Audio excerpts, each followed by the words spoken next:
di depan layar kaca Anda. Hari ini saya Kak Ros juga sudah siap di kursi ini untuk menemani Anda di acara Ruby No Secret. Ditemani oleh Dani di pojok sana yang sudah hadir beberapa bintang tamu kita. Yang pertama ada Okan Cornelius. Hai Okan, apa kabar ya? Nanti kita ngobrol, tapi sebelumnya kita ke pojokan dulu untuk membahas apa sih yang lagi ramai yang terjadi di luar sana di kalangan selebriti di dunia hiburan yang banyak sekali menjadi perhatian publik dan menuai komentar baik itu pro dan kontra untuk hal-hal yang datang dari dunia nyata, dari dunia maya. Ini dari dunia tipu-tipu. Ya, ini berkaitan dengan kasus yang pernah menimpa Bunga Zainal. Ya, Bunga Zainal kan tahun kemarin itu sempat dia keluar speak up, mengaku atau bercerita bahwa dia baru saja mengalami penipuan investasi gitu ya, hingga mengalami kerugian sampai 6 miliar lebih. Dan yang bikin dia sesek itu adalah karena uang yang diinvestasikan itu adalah termasuk juga uang yang dialokasikan untuk pendidikan anak-anaknya. Jadi dia sedih sekali. Bahkan suaminya pun ia ikutan berinvestasi di situ gitu ya. Dan yang menipu itu adalah suami istri yang dikenal baik, jadi sudah dianggap teman, kenalnya di Bali. Ya, dan kabar terbaru adalah kedua pasangan itu sudah resmi ditetapkan sebagai tersangka dan tanggal 5 Februari kemarin sudah ditahan. Jadi Bunga Zainal membagikan kabar ini bahagia banget, bahkan dia bilang katanya kapan nih press release-nya? Apakah Marimar katanya Bunga Zainal itu perlu manggil makeup artis gitu. Dan saking bahagianya. Ada postingannya ini ya. Captionnya postingannya Bunga Zainal ini. Bukan dari artikel, terus dia bilang ini ya. Pokoknya dia bilang pokoknya nggak ada alasan untuk tidak ditahan kata dia, karena kan ini suami istri, nggak ada alasan sakit, nggak ada alasan karena anak. Waktu melakukan kejahatan itu atau penipuan itu emang nggak mikirin efeknya gitu ya. Coba kita lihat video yang dibuat oleh Bunga Zainal berikut ini. Kita baca komentar netizen, bunyinya adalah Yuks, aku muain Marimar. Langsung ada yang nawarin ya. Jelaskan biar Marimar cakep kan pas lihat tersangkanya. Yang berikutnya ada lagi, alhamdulillah Jumat berkah buat Marimar. Marimar itu adalah Bunga Zainal ya, dia manggil dirinya Marimar. Yang berikut ada lagi komentarnya, harus viral dulu baru ditangkap. Lanjut berikutnya, walaupun duit miliaran nggak balik, seenggaknya puas ya Mar, kamu kuat banget, insya Allah nanti diganti sama Allah lebih banyak lagi Mams, amin. Yang berikutnya ada lagi komentarnya, yang saya harapkan semoga duitnya Kak Bunga Zainal bisa balik utuh ya, amin amin. Saya juga berharap begitu Bun, tapi biarkan kasusnya dikembangkan oleh Bapak Polisi kita. Lanjut berikutnya ada lagi, komentarnya nggak ada. Tapi namanya kalau investasi tawaran investasi kan memang kerap menggiurkan gitu ya. Jadi kadang yang ada barangnya kok tetap aja bisa ketemu. Kadang modusnya tuh gitu, pertama balik tuh duitnya, kita ngerasa untung, asik nih bener nih. Kedua ya kan, balik, ya kan ada bersama untungnya, wah beneran nih. Begitu ketiga keempat langsung all in semua brang. Nah itulah baru ketika semuanya diberikan mulai tersendat. Jadi ya kita harus bagi-bagi, hati-hati ya. Baik, kalau dari Okan Cornelius ada cerita apa? Benarkah dia itu masih ada trauma, lebih berhati-hati ketika memilih pasangan yang baru gitu ya, walaupun sudah ada yang baru yang namanya angel gitu ya. Oke, kita lihat dulu profilnya Okan Cornelius berikut ini. Kita sudah bersama dengan Okan. Halo. Udah lama gak ketemu. Kamu makin bule aja sih. Yang bener. Iya. Bule potan. Bule potan. Iya. Masa dulu gak seputih ini ya? Putih banget sih. Enggak gini-gini. Jarang keluar rumah ya? Makasih ya, maksud lu rambut putih. Ya mungkin. Gue demen nih kayak gini-gini ya. Halus ya, bilangnya ubanan gitu kayak. Ya bisa jadi.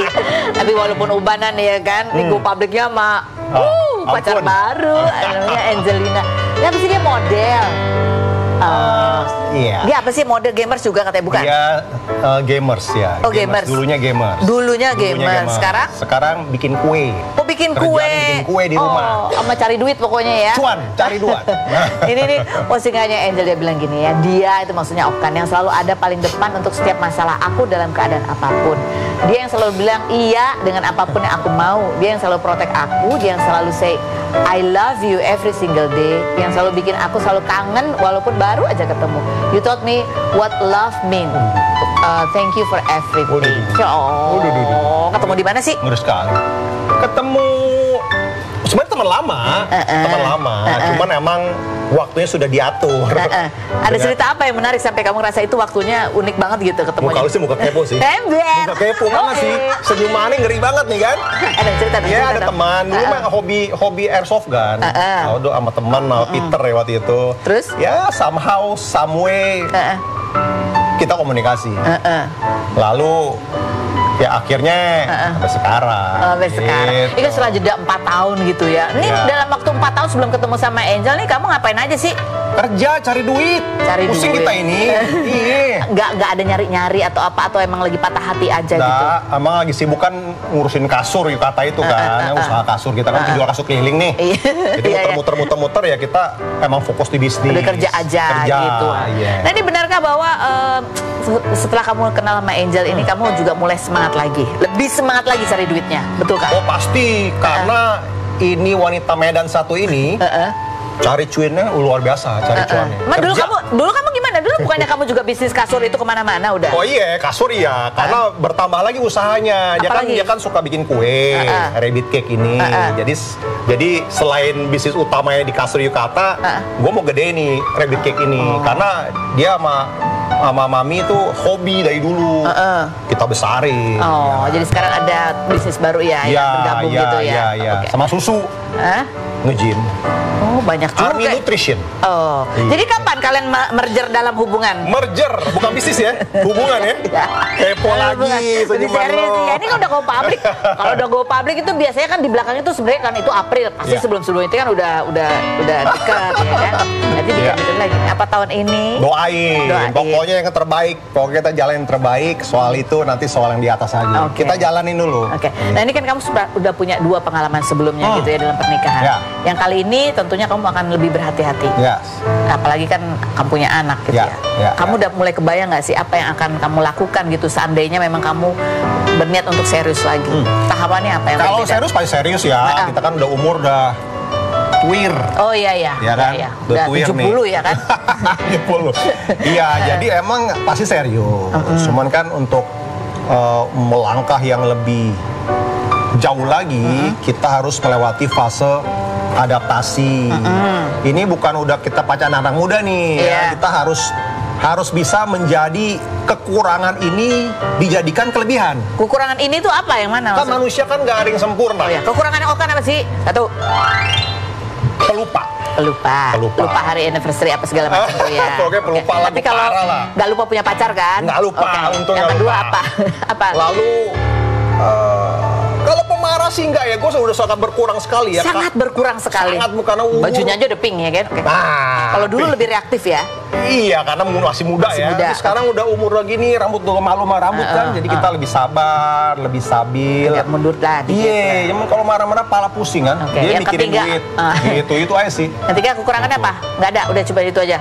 Itu sih yang paling parah sih. Sama kadang-kadang masih suka emosi lah dikit-dikit ya. Enggak juga, cuman gue benar-benar mengurangi banget dan memilih untuk tidak terjun dalam konflik. Oh, tidak terjun dalam konflik. Jadi kalau misalnya ada ketidaksepahaman, cara menyelesaikannya gimana kalau sekarang? Pilih untuk mengalah. Itu kunci yang paling enak, mengalah. Biar cepat ya. Iya aja biar cepat. Iya, ya mengalah aja, karena kalau panas sama panas, lebur ini dunia kan. Panas kasih air dikit. Kamu juga pernah cerita di podcastnya Melanie Ricardo gitu ya, bahwa pernikahan sebelum-sebelumnya itu memberikan pelajaran buat kamu gitu ya, menjadi kamu juga ada berubah pasti dalam memandang sebuah hubungan. Tapi pernikahan yang terakhir itu meninggalkan trauma dan kesedihan juga buat kamu, karena itu menyebabkan kamu harus berpisah sama anak kamu, dan bahkan ada trauma yang dialami oleh Jaden gitu ya. Coba kita lihat cuplikannya berikut ini. Bacain beberapa postingan, caption Okan yang sering dia buat ketika dia memposting anaknya di sosial media ya. My son is the reason I smile, the reason I laugh, and the reason I keep going. I am so proud of you, Jaden, and I love you so much. The son is a love letter that a father writes to his heart. There is a special place in my heart reserved just for my son. Dear God, I am praying for a positive outcome to my situation. You know all the details, and I'm trusting you to help make this whole thing turn out well. In the name of Jesus. Amen. Pasti pada saat menulis yang ini nih, kamu sedang dalam kondisi yang amat sangat sedih. Banyak penyesalan.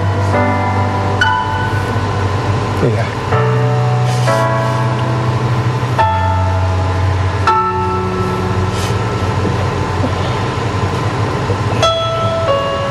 Tidak tinggal bersama Jaden itu rasanya pasti menyiksa sekali kamu. Iya, pasti. Cuman ya waktu berjalan gue komunikasi sama dia. Tapi penyesalan itu masih ada. Iya. Ini gue nggak pernah mau bintang tamu begini nih. Aduh. Shoot. Iya, ya begitu deh.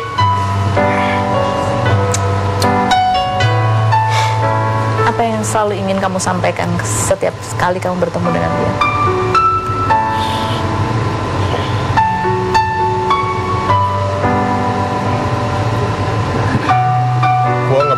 Gue belum bisa memaafkan diri gue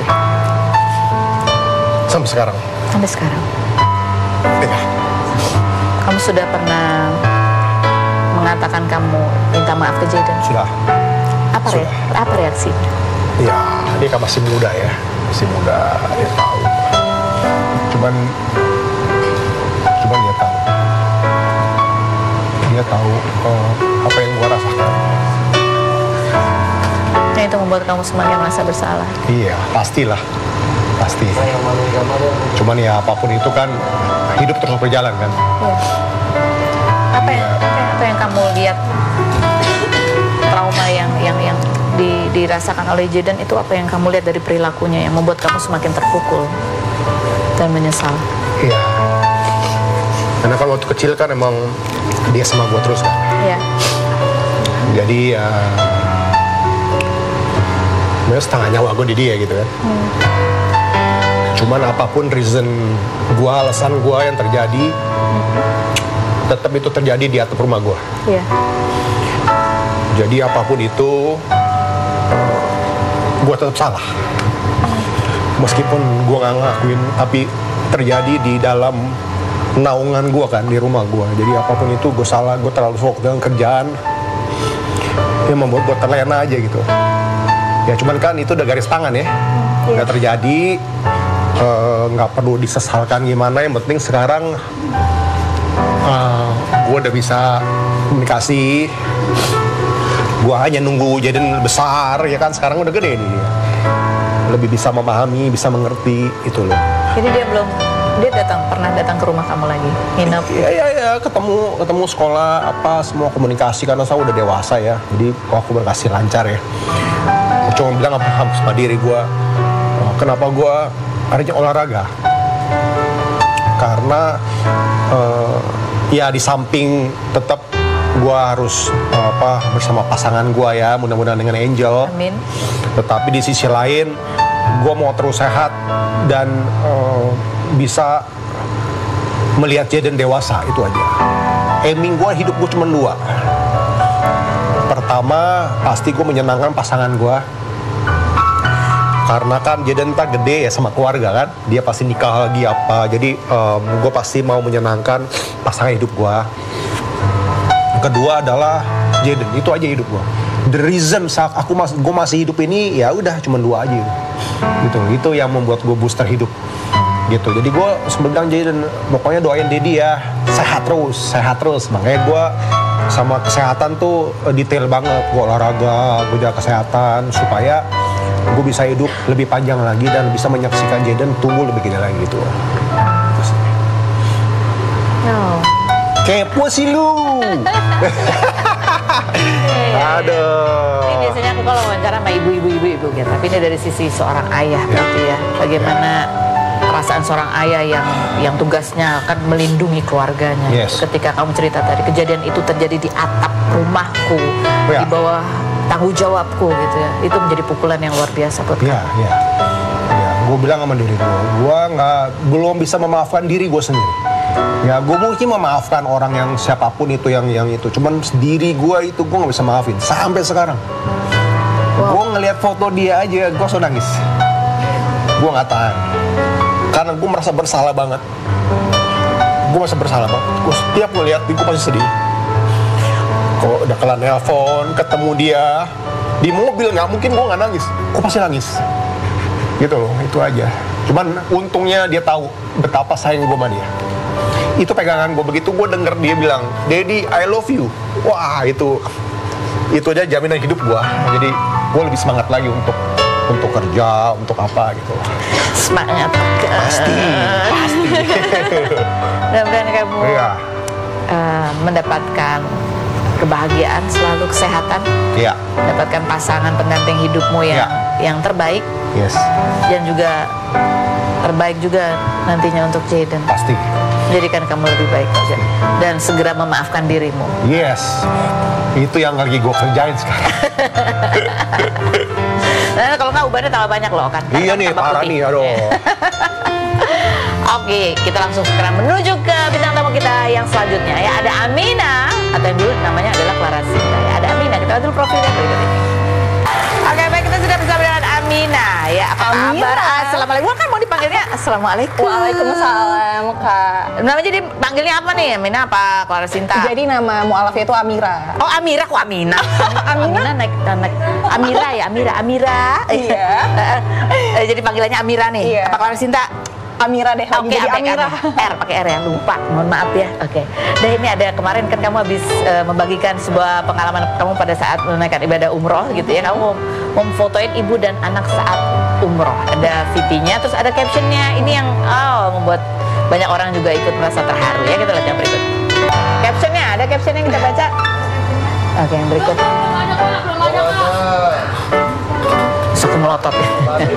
Poin intinya adalah kamu sebenarnya berharap juga ya momen-momen bersama keluarga, menjalankan ibadah bersama, kehangatan itu kamu juga berharap kamu bisa ikut merasakannya. Berharap banget sih, apalagi pengennya salah satu doa yang selalu aku panjatkan setiap hari dan depan Ka'bah itu adalah, ya Allah, janganlah Engkau matikan kedua orang tuaku kecuali dalam keadaan muslim. Jadi itu sebenarnya aku motoin orang-orang kayak misalnya bantuin foto ibu dan anak itu, sebenarnya itu adalah salah satu kayak doa aku, dan aku tuh kayak ibarat kata kayak manifest, semoga aku nanti suatu saat ada nih yang bantuin aku juga untuk foto di belakang Ka'bah dengan mamaku, karena aku pengen banget pergi berdua gitu loh sama orang tuaku gitu loh. Nah, ini kan perjalanan spiritual kamu gitu ya, dari sejak tahun 2017 ya. Nah, apalagi sekarang kamu sudah mulai ya memantapkan hati untuk semakin taat gitu. Menjalani momen-momen ibadah itu kan ada momen mesranya, hangatnya, kamu merasakan cinta yang luar biasa. Tapi kan ya kamu ibaratnya dalam keluarga kamu sendiri gitu. Sendiri, ada momen puasa, sahur, buka puasa, yang mungkin ngeliat orang lain tuh ada momennya bersama keluarga, tapi kamu sendiri banget, Kak. Apa yang sering terbesit di benak kamu? Wah, itu kalau apalagi udah pas mau bulan puasa pertama kali ya, puasa pertama itu aku sering, bahkan aku kayak sedih banget, itu aku selalu nangis, apalagi takbiran. Ya kalau misalnya awal puasa itu biasanya itu aku kayak, orang kan banyak kayak masak-masak untuk puasa hari pertama, karena itu aku di rumah sendiri, nggak punya keluarga, karena kan nggak mungkin kumpul sama teman, karena kan teman-teman aku sih kumpul sama keluarga kan. Di situ aku paling kayak update segala macam lah, aku kayak sendiri. Kadang aku kayak cari temen yang memang free untuk menerima aku di rumahnya, maksudnya boleh nggak aku datang main segala macam, aku bantu masak deh, aku pengen ngerasain kehangatan Lebaran, bulan Lebaran itu bersama-sama gitu ya. Tapi akhirnya tahun lalu aku nggak, maksudnya aku nggak pergi ke rumah teman aku karena mungkin mereka lagi sibuk, tapi teman-teman aku pada kayak simpatik, empati gitu, pada kirimin masakan mereka, jadi ramai banget akhirnya meja makan aku gitu loh, sama makan dari teman gitu. Nah, setelah kamu terbuka nih dengan keluarga ya bahwa kamu mualaf gitu, ada yang berbeda nggak dengan ritual kamu ketika menjalankan puasa, lebarannya sekarang atau kedepannya mungkin ada rencana yang berbeda? Nggak ada sih, sama aja. Orang tua ngedukung sih. Ngedukung ya kan? Semenjak jadi mualaf tuh aku malah kayak semakin deket sama orang tua, semakin berbakti dan menunjukkan nilai-nilai Islam kepada orang tua aku. Jadi kayak bener-bener sama orang tua tuh bener-bener lebih sopan lagi, lebih nurut lagi. Mungkin yang aku dulu kayak sering tantrum depan orang tua, sekarang apa-apa iya mah iya gitu, lebih sabar, lebih tenang gitu. Jadi orang tua nggak bisa komplain. Ternyata anak gue berubah kok jadi semakin baik. Jadi kayak nggak bisa marah gitu. Itu kamu berubah begitu sikapnya, itu karena ilmunya bertambah, atau memang di hatimu lebih tenang, atau karena ini adalah cara kamu ingin menunjukkan bahwa kamu menjadi anak yang lebih baik lagi dengan ketaatanmu ini? Pastinya ilmu bertambah karena lingkungan, kedua juga karena ada dia dorongan ibadah, pasti hati semakin tenang ya. Dan aku menganggap diri aku itu adalah salah satu lilin di tengah keluarga aku, yang kalau misalnya keluarga aku ingin melihat kayak doa aku kan salah satunya ingin keluarga aku tuh apalagi orang tuaku tuh jadi seorang muslim juga seperti aku kan Kak. Jadi kalau misalnya aku tidak mencontohkan yang baik nanti mereka ngelihat dari mana. Sementara kan kayak berita tentang muslim itu kan banyak yang negatif.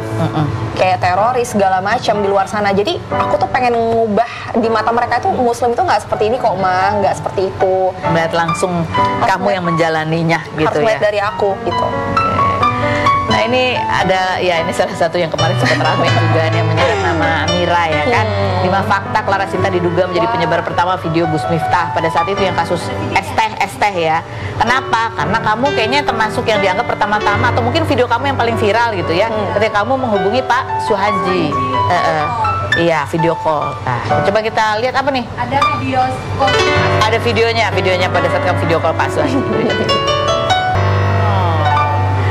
Kamu bisa dapat cepat nomor teleponnya Pak Suhaji itu gimana sih ceritanya? Nggak tahu Kak, rezeki aja mungkin ya. Jadi memang pada saat itu kan udah viral beberapa jam dan memang banyak juga konten kreator yang cari kontaknya. Ya aku iseng aja kayak ya nulis di status ada yang punya kontaknya nggak, terus ada netizen yang berbaik hati ngasih kontaknya langsung. Jadi dengan kekuatan follower kamu yang banyak itu, jadi kamu posting langsung mendapatkan informasi. Langsung dapat informasi. Oke. Tapi apa sih kamu ya mengalami banyak tudingan-tudingan apa segala macam? Banget Kak. Itu viral banget sih. Terus menjadikan kamu apa? Lebih khawatir atau ya udah santai aja lah dijalanin, apapun yang terjadilah. Iya, aku kayak karena kan di posisi yang bukan dibilang benar ya, tapi aku di posisi yang tepat. Aku kan tidak melakukan kerugian apapun, maksudnya aku tidak menghujat, apalagi menyudutkan pihak yang salah satu pihak lah. Salah satu pihak aku nggak menyudutkan, aku hanya nanya perasaan dia, jadi aku ngerasa nggak worry sih. Oke. Dan toh juga ada hal baik juga yang terjadi untuk Pak Suhaji. Banyak. Oke, kita akan ngobrol lagi sama bintang tamu kita yang lainnya. Ada Irgi dan putranya ya. Setelah yang berikut ini tetap di Rumpi News.